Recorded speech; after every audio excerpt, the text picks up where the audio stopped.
नमस्ते, मेरा नाम सिद्धार्थ जैन है। मैं एक प्रोफेशनल एंकर हूँ, एक एजुकेटर हूँ, काउंसलिंग साइकोलॉजिस्ट हूँ। कविताएं लिखना बोलना मेरा काम है और शोज की आवाज बनना मेरा काम है। लोगों को जोड़ना मेरा काम है। मेंटल हेल्थ और पब्लिक स्पीकिंग पे लोगों को पढ़ाना मेरा काम है और इन सभी चीजों के लिए उनको चार्ज करना, उनसे पैसे लेना भी मेरा काम है। पैसे के बिना कुछ नहीं होता। आज पिछले 5 घंटे, काफी टाइम से हम सब बैठे हुए हैं। पिछले 5 घंटों में आप अलग अलग स्पीकर्स के वर्ड्स, थॉट्स, सक्सेस स्टोरी सुन चुके हो। फॉर अ चेंज क्यों ना आप एक फेलियर स्टोरी सुन लें। राइट, फेलियर में भी मजा आता है। राइट, एक ऐसी फेलियर स्टोरी जो एक हसलर की है। हसलर कौन होता है? जो हमेशा कोशिश करता रहता है, क्योंकि कोशिश करने वालों की कभी हार नहीं होती। Intelligent audience.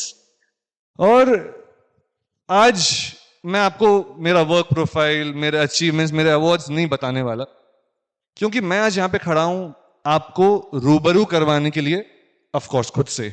Right, what if you take away all the titles I have? What if you take away all the words I have written? What if you take away everything? Beyond that, who am I? And that feeling is beyond words, which is the theme of my TED Talk. This is my second TED Talk. And thank you so much, Oriental, for having me. मैं चाहूंगा एक बार Oriental Group के लिए जोरदार ताली होनी चाहिए।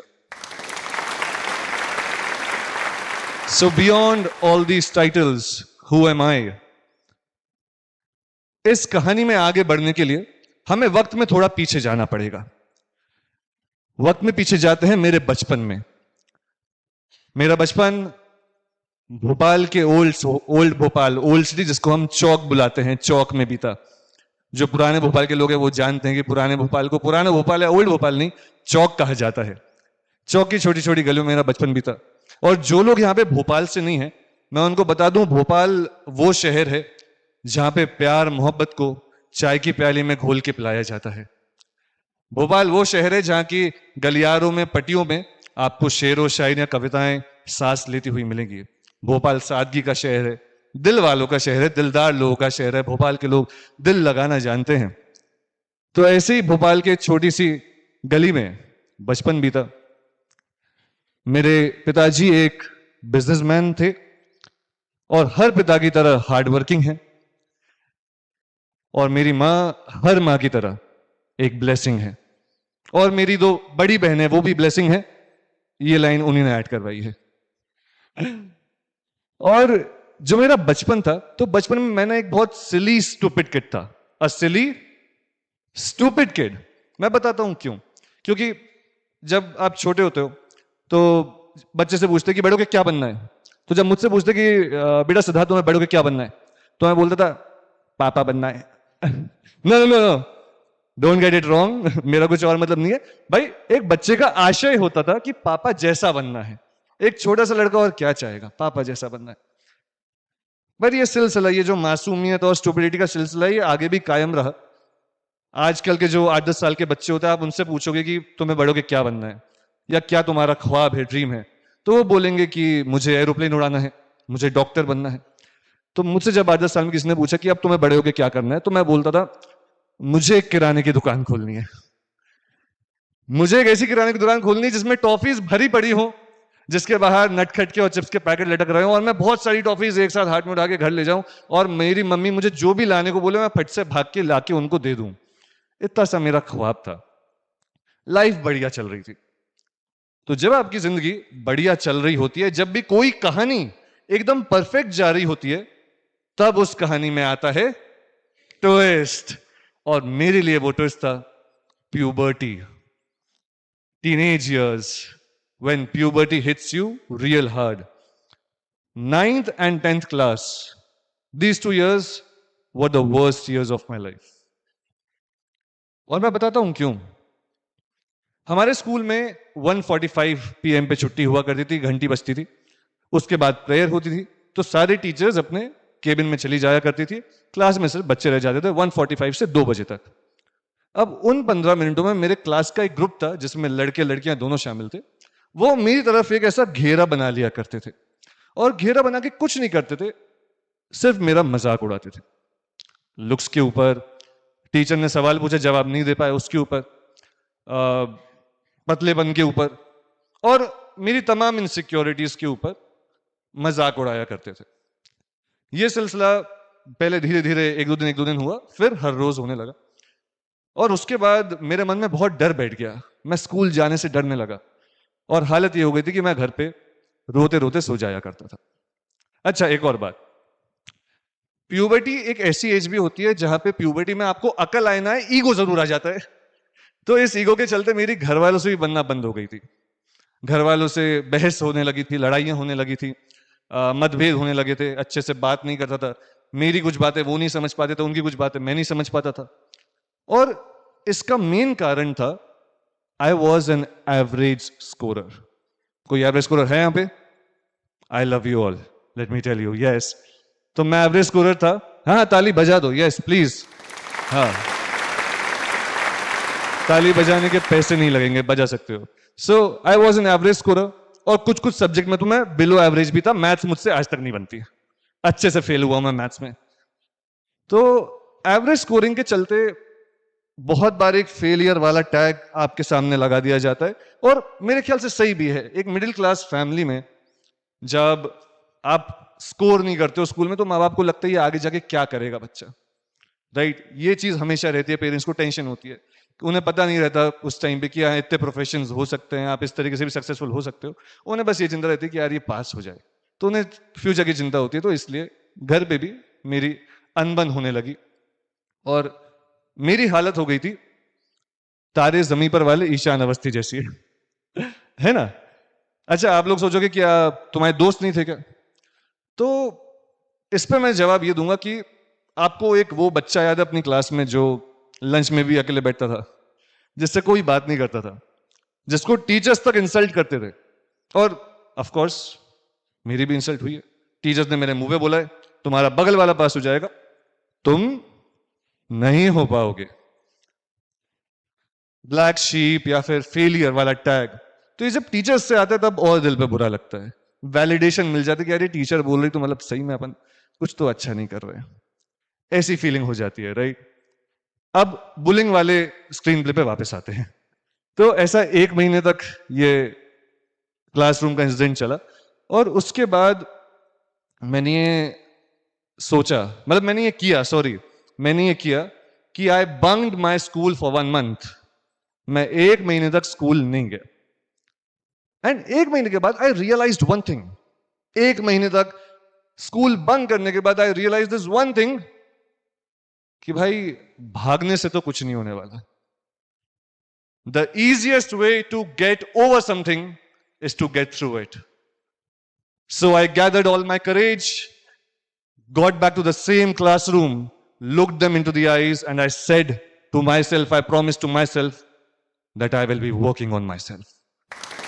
पढ़ाई नहीं तो क्या हुआ, मैं खुद पे काम करूंगा, पढ़ाई में इस लायक करेंगे एटलीस्ट पास हो जाएं, और पढ़ाई के अलावा दूसरी बातें, दूसरी चीजें, स्किल्स पे काम करना चालू करेंगे। 9th-10th खत्म हुई, and to everyone surprise I scored, कोई गेस कर सकता है कितने हाई स्कोर किया मैंने? 90। हाँ, और नाइस। 90 किसने बोला? 65 थे भाई। I score 65% in my 10 boards. 12 boards में बहुत बढ़िया इंप्रूवमेंट किया मैंने, 2 साल में 2% का improvement, 67%। And guess what, I'm proud of it. Right? So 10th में मैं पास हुआ। 11th में मैंने स्कूल असेंबली में बोलना चालू किया, और मैं बहुत शांत बच्चा था, बट प्यूबर्टी का एक फायदा तो हुआ कि आवाज बदल गई, थोड़ी आवाज अच्छी बड़ी जैसे हो गई। तो मेरे आसपास वाले बोलते थे कि अरे तुम्हारी आवाज बड़ी अच्छी, तुम बोलते हो क्या? तो मुझे तो पता नहीं था कि कैसे बोलते, तो फिर थोड़ा बहुत स्कूल असेंबली में वो थॉट्स वगैरह पढ़ना, न्यूज पढ़ना है ना, सबको याद होगा, स्कूल में किया है सबने। I can see the heads nodding. तो यस, तो मैंने स्कूल असेंबली में बोलना चालू किया। उसके बाद कॉलेज में आए, कॉलेज में आके मैंने ओपन माइक्स में पार्टिसिपेट करना चालू किया। और जैसे कि यहाँ पे पहले भी डिस्कस हुआ कि शुरू शुरू में आपको फ्री में काम करना पड़ता है, तो शुरू शुरू मैंने फ्री में बहुत सारे इवेंट्स होस्ट किए। फिर बाद में मुझे पता चला कि यार इस काम को तो पैसे भी मिल सकते हैं, तो मैंने बड़े इवेंट्स होस्ट करना चालू किए, पैसे लेना चालू किया। आज के टाइम पे तो बड़े छोटे इवेंट्स एक ही बात है, काम काम होता है। उसके बाद मैंने मेंटल हेल्थ की फील्ड में काम करने के लिए मास्टर्स इन साइकोलॉजी ऑनर्स किया, ग्राउंड पे काम किया, मेंटल हेल्थ ग्रुप्स के साथ काम किया। और ये सब मैंने क्यों किया? एक मकसद के लिए। वो एक मकसद ये था कि कहीं किसी और स्कूल या कॉलेज के किसी और क्लासरूम में कोई अकेला सिद्धार्थ बैठ के बुलिंग और लोनलीनेस का शिकार ना हो।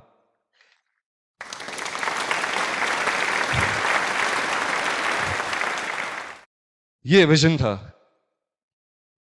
And now that I study about psychology, I make people study about psychology, now that I teach about psychology, मुझे एक बात रियलाइज हुई that empathy is the greatest tool for a better mental health.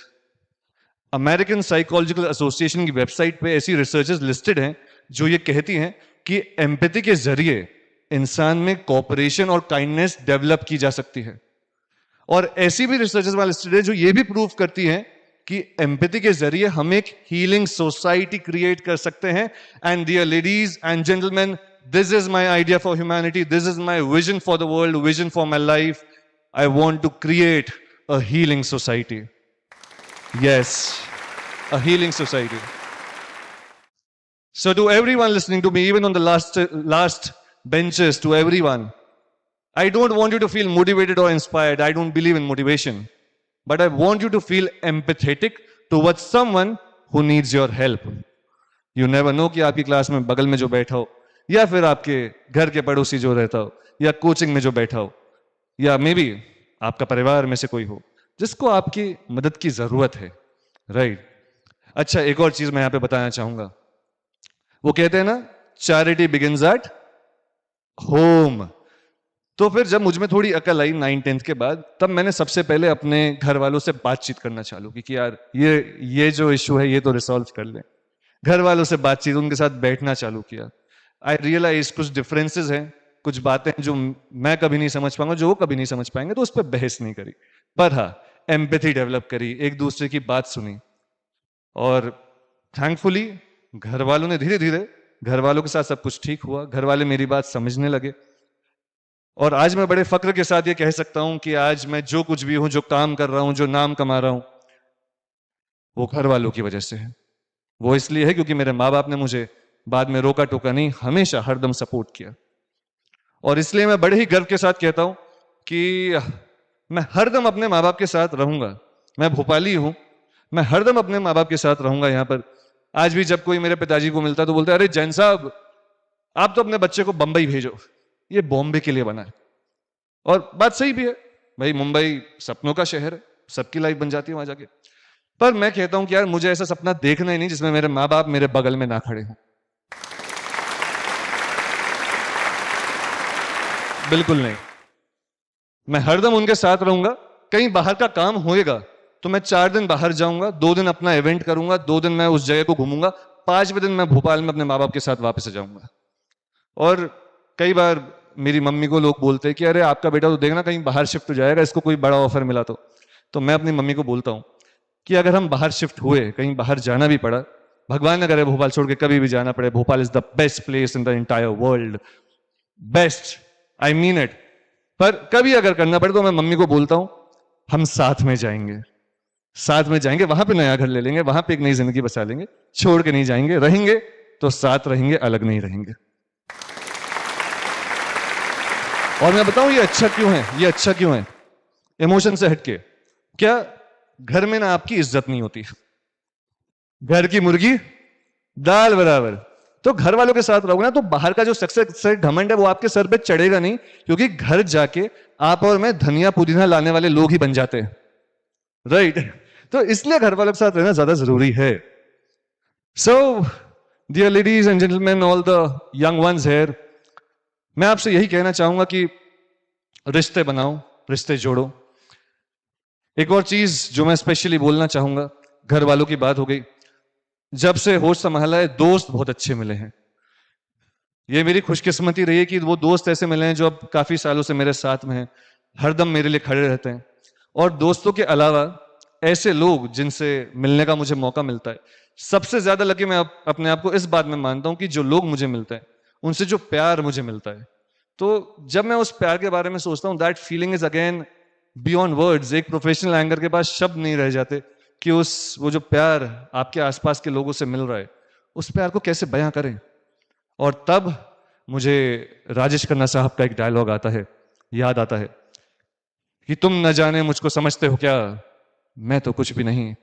इतनी बड़ी भीड़ का प्यार मैं रखूंगा कहां, मैं तो कुछ भी नहीं।